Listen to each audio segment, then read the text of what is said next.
আসসালামু আলাইকুম, স্বাগতম ইনফোভার্স সংবাদে। আমি মোহাম্মদ জয়েদ মাহমুদ আজকের সব আন্তর্জাতিক খবর নিয়ে হাজির হয়েছি। শুরুতেই জানিয়ে দিব সংবাদ শিরোনাম, তারপর বিস্তারিত। খামেনেইয়ের দপ্তরের পাশেই মিসাইল হামলা ইসরায়েলের, সকাল থেকে লাগাতার বিস্ফোরণ, কাঁপছে তেহরান। হরমুজে সামরিক মহড়া ইরানের, চলছে লাগাতার মিসাইল নিক্ষেপ, ভেস্তে যাবে জেনেভার শান্তি আলোচনা। ইরানে বড় ধরনের যুদ্ধ শুরুর ঘোষণা ট্রাম্পের। ইরানে হামলা ইসরায়েল ও আমেরিকার, নিহত খামেনেইয়ের শীর্ষ কমান্ডার। সৌদি, আমিরাত, কাতার, কুয়েত, বাহরাইন, জর্ডানে ইরানের হামলা। এই বিষয়ে আপনার মতামত কমেন্টে জানান এবং যুদ্ধের সব আপডেট আগে পেতে চ্যানেলটি সাবস্ক্রাইব করে যাবেন। আসসালামু আলাইকুম, স্বাগতম জানাচ্ছি ইনফোভার্স সংবাদে। আমি মোহাম্মদ নাহিদ ইসলাম। এতক্ষণ শুনছিলেন সংবাদ শিরোনাম, এবার বিস্তারিত কর। মধ্যপ্রাচ্যের ভূরাজনৈতিক পরিস্থিতি এই মুহূর্তে ইতিহাসের অন্যতম জটিল এবং সংকটময় একটি অধ্যায় পার করছে, যার সবচেয়ে বড় প্রমাণ হল তেহরানের একেবারে কেন্দ্রস্থলে ঘটা সাম্প্রতিক এই অপ্রত্যাশিত এবং চাঞ্চল্যকর ঘটনা। আন্তর্জাতিক সংবাদ মাধ্যম এবং বিভিন্ন নির্ভরযোগ্য সূত্রের প্রতিবেদন অনুযায়ী ইরানের রাজধানী তেহরানে দেশটির সর্বোচ্চ নেতার দপ্তরের খুব কাছাকাছি এলাকায় এই আকস্মিক এবং শক্তিশালী আঘাত হানা হয়েছে, যা পুরো বিশ্বকে এক প্রকার হতবাক করে দিয়েছে। স্থানীয় সময় একেবারে ভোরবেলা থেকেই তেহরানের বাসিন্দারা একের পর এক বিকট শব্দ শুনতে পান, যা শুধু শহরটির সাধারণ মানুষের মনেই চরম ভীতির সঞ্চার করেনি, বরং আন্তর্জাতিক মহলেও এক গভীর উদ্বেগের জন্ম দিয়েছে। এই ঘটনাটি কোনো সাধারণ সামরিক পদক্ষেপ নয়, বরং এটি সরাসরি একটি দেশের ক্ষমতার কেন্দ্রবিন্দুতে আঘাত হানার অত্যন্ত সুপরিকল্পিত একটি কৌশলগত বার্তা বলে মনে করছেন আন্তর্জাতিক বিশ্লেষকরা। আপনারা যারা নিয়মিত বিশ্ব রাজনীতির খবর রাখেন তারা নিশ্চয়ই জানেন যে এই দুই দেশের মধ্যকার দ্বন্দ্ব নতুন কিছু নয়, কিন্তু সরাসরি রাজধানীর বুকে এত হাই প্রোফাইল একটি এলাকায় এমন অপারেশন চালানোর ঘটনা সত্যিই নজিরবিহীন, এবং এটি প্রমাণ করে যে আধুনিক প্রযুক্তির যুগে নিরাপত্তা বেষ্টনী ভেদ করা কতটা সহজ হয়ে দাঁড়িয়েছে। এই ঘটনার পর স্বাভাবিকভাবেই পুরো তেহরান শহরে সর্বোচ্চ স্তরের সতর্কতা জারি করা হয়েছে। জরুরি সেবা সংস্থাগুলো অবিরাম কাজ করে যাচ্ছে এবং সাধারণ মানুষের দৈনন্দিন জীবনযাত্রা সম্পূর্ণভাবে থমকে গেছে। অর্থনৈতিক দিক থেকেও এর তাৎক্ষণিক একটি বিশাল প্রভাব পড়েছে বিশ্ববাজারে। বিশেষ করে অপরিশোধিত তেলের দাম এক ধাক্কায় অনেকটাই বেড়ে যাওয়ার আশঙ্কা তৈরি হয়েছে, যা আমাদের মতো উন্নয়নশীল দেশগুলোর অর্থনীতিতেও নেতিবাচক প্রভাব ফেলতে পারে।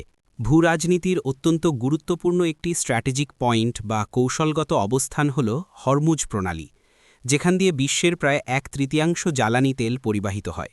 আর ঠিক সেখানেই একটি বিশাল পরিসরের সামরিক মহড়া আন্তর্জাতিক অঙ্গনে এক নতুন বিতর্কের জন্ম দিয়েছে।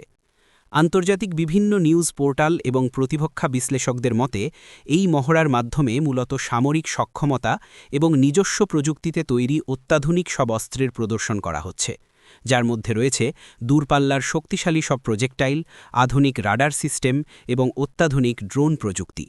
এই মহড়ার সময়কাল এবং তীব্রতা এমন একটি সময়ে বৃদ্ধি পেয়েছে যখন সুইজারল্যান্ডের জেনেভায় অত্যন্ত গুরুত্বপূর্ণ এবং বহুল প্রতীক্ষিত একটি শান্তি আলোচনার প্রস্তুতি চলছিল, যা এই অঞ্চলের দীর্ঘদিনের পুঞ্জীভূত সংকট সমাধানের একটি বড় সুযোগ হিসাবে দেখা হচ্ছিল। কিন্তু হরমুজ প্রণালীতে এই ধরনের একটি বড় মাত্রার সামরিক কার্যক্রম স্বাভাবিকভাবেই সেই কূটনৈতিক প্রক্রিয়াকে চরমভাবে বাধাগ্রস্ত করতে পারে বলে আশঙ্কা করছেন আন্তর্জাতিক বিশ্লেষকরা। কারণ আলোচনার টেবিলে বসার আগে এই ধরনের শক্তি প্রদর্শনকে অনেকেই এক ধরনের পরোক্ষ চাপ প্রয়োগ বা কূটনৈতিক কৌশল হিসাবে বিবেচনা করে থাকেন। ইউরোপিয়ান ইউনিয়ন এবং অন্যান্য বৈশ্বিক পরাশক্তিগুলো এই ঘটনায় তাদের গভীর উদ্বেগ প্রকাশ করেছে এবং তারা মনে করছে যে এ ধরনের একতরফা পদক্ষেপ পারস্পরিক আস্থার পরিবেশকে নষ্ট করে দেয়, যা যে কোনো গঠনমূলক আলোচনার জন্য পূর্বশর্ত হিসাবে কাজ করে।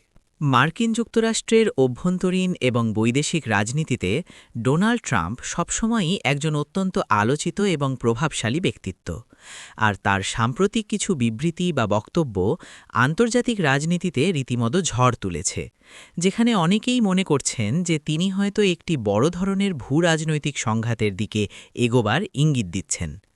মার্কিন গণমাধ্যম এবং আন্তর্জাতিক রাজনৈতিক বিশ্লেষকদের মতে ট্রাম্পের এই ধরনের মন্তব্য মূলত তার দীর্ঘদিনের ম্যাক্সিমাম প্রেসার বা সর্বোচ্চ চাপ প্রয়োগের যে নীতি ছিল তারই একটি নতুন এবং আরও কঠোর সংস্করণ হতে পারে, যা আন্তর্জাতিক কূটনীতিতে এক নতুন মাত্রা যোগ করেছে।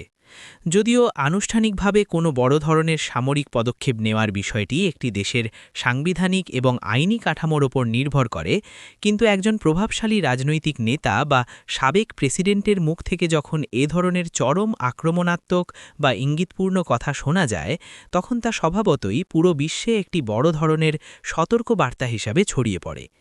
এই ঘোষণার প্রেক্ষাপট বিশ্লেষণ করলে দেখা যায় যে মধ্যপ্রাচ্যে মার্কিন মিত্রদের নিরাপত্তা নিশ্চিত করা, বৈশ্বিক অর্থনীতিতে প্রভাব ধরে রাখা এবং বিশ্বব্যাপী যুক্তরাষ্ট্রের যে প্রচলিত পররাষ্ট্রনীতি রয়েছে তাকে আরও বেশি শক্তিশালী করার উদ্দেশ্যেই হয়তো এমন কঠোর এবং অনমনীয় অবস্থান নেওয়া হচ্ছে। তবে আন্তর্জাতিক সম্পর্কের বিশেষজ্ঞরা এই বিষয়ে সতর্ক করে দিয়ে বারবার বলছেন যে মধ্যপ্রাচ্যের মতো একটি অত্যন্ত সংবেদনশীল এবং কৌশলগতভাবে গুরুত্বপূর্ণ অঞ্চলে এ ধরনের যে কোনো হঠকারী সিদ্ধান্ত পুরো বিশ্বের জন্যই বিপর্যয় ডেকে আনতে পারে। কারণ আধুনিক বিশ্বের অর্থনীতি, শেয়ার বাজার এবং নিরাপত্তা ব্যবস্থা একে অপরের সাথে গভীরভাবে যুক্ত। আন্তর্জাতিক পরিমণ্ডলে এই মুহূর্তের অন্যতম চাঞ্চল্যকর এবং ব্রেকিং নিউজ হিসাবে যে খবরটি সবচেয়ে বেশি আলোচনায় উঠে এসেছে তা হল একটি সম্ভাব্য যৌথ গোয়েন্দা ও সামরিক অপারেশনের খবর, যেখানে বিভিন্ন সূত্রের মাধ্যমে দাবি করা হচ্ছে যে এই অত্যন্ত গোপন এবং নিখুঁত অপারেশনে একজন শীর্ষ পর্যায়ের গুরুত্বপূর্ণ সামরিক কমান্ডার নিহত হয়েছেন। যদিও এই খবরের সত্যতা এবং বিস্তারিত তথ্য নিয়ে এখনও বেশ ধোঁয়াশা রয়েছে এবং আনুষ্ঠানিকভাবে সব পক্ষ থেকে শতভাগ নিশ্চিতকরণ বা কনফার্মেশন পাওয়া যায়নি, তবুও বিভিন্ন আন্তর্জাতিক গোয়েন্দা সূত্র এবং গণমাধ্যমের রিপোর্ট অনুযায়ী এই ঘটনাটি যদি সত্যিই ঘটে থাকে তবে এটি হবে মধ্যপ্রাচ্যের ভূরাজনীতিতে গত এক দশকের মধ্যে সবচেয়ে বড় এবং প্রভাব বিস্তারকারী একটি ঘটনা। একজন শীর্ষ পর্যায়ের সামরিক কমান্ডারের নিহত হওয়ার মানে হল একটি দেশের প্রতিরক্ষা ব্যবস্থা এবং সামরিক কাঠামোর একেবারে মস্তিষ্কে আঘাত করা, যা শুধু সেই দেশের অভ্যন্তরীণ সামরিক মনোবলকেই প্রভাবিত করে না, বরং আঞ্চলিকভাবে তাদের যে কৌশলগত প্রভাব এবং নেটওয়ার্ক রয়েছে তাকেও নতুন করে হিসাব নিকাশ করতে বাধ্য করে।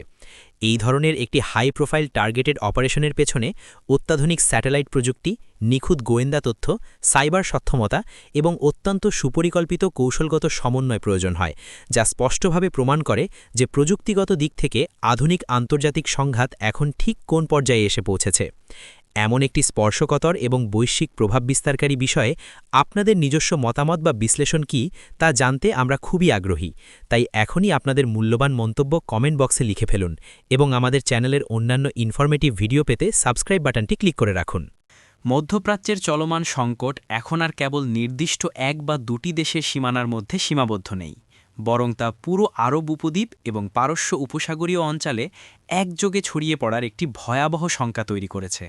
কারণ বিভিন্ন সংবাদ মাধ্যম এবং আন্তর্জাতিক সূত্র থেকে প্রাপ্ত খবর অনুযায়ী এমন একটি গুঞ্জন শোনা যাচ্ছে যে একই সাথে সৌদি আরব, সংযুক্ত আরব আমিরাত, কাতার, কুয়েত, বাহরাইন এবং জর্ডানের মতো অত্যন্ত প্রভাবশালী আরব রাষ্ট্রগুলোর দিকে কৌশলগত লক্ষ্যবস্তু স্থির করা হয়েছে বা সম্ভাব্য হুমকির সৃষ্টি হয়েছে।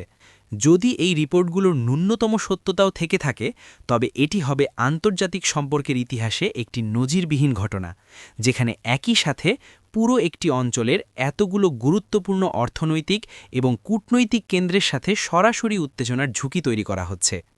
এই দেশগুলো বিশেষ করে সৌদি আরব এবং সংযুক্ত আরব আমিরাত গালফ কোঅপারেশন কাউন্সিল বা জিসিসিএ অন্যতম প্রধান সদস্য এবং বিশ্ব অর্থনীতিতে এদের ভূমিকা অত্যন্ত গুরুত্বপূর্ণ, কারণ এরা বিশ্বের অন্যতম বৃহৎ জ্বালানি তেল ও প্রাকৃতিক গ্যাস রপ্তানিকারক দেশ। এই দেশগুলোতে কোনো ধরনের অস্থিতিশীলতা তৈরি হওয়ার মানে হল সরাসরি বিশ্বের জ্বালানি নিরাপত্তায় আঘাত করা, যার ফলে আন্তর্জাতিক বাজারে তেলের দাম হয়তো এমন এক পর্যায়ে পৌঁছাবে যা গত কয়েক দশকেও দেখা যায়নি। আর এর প্রভাবে বিশ্বব্যাপী পরিবহন খরচ বৃদ্ধি পেয়ে এক ভয়াবহ অর্থনৈতিক মন্দা বা ইনফ্লেশন শুরু হতে পারে, যা আমাদের মতো দেশগুলোর সাধারণ মানুষের জীবনযাত্রার ব্যয় বহুগুণ বাড়িয়ে দেবে। আপনারা যারা প্রতিদিনের খবরের সাথে যুক্ত থাকেন তারা নিশ্চয়ই খুব সহজেই অনুমান করতে পারছেন যে এই পরিস্থিতি বৈশ্বিক অর্থনীতির জন্য কতটা ভয়াবহ হতে পারে। তাই আপনাদের যৌক্তিক বিশ্লেষণগুলো আমাদের সাথে কমেন্ট সেকশনে শেয়ার করুন এবং ভিডিওটি শেয়ার করে অন্যদেরও জানার সুযোগ করে দিন। পাশাপাশি চ্যানেলটি সাবস্ক্রাইব করতে একদম ভুলবেন না।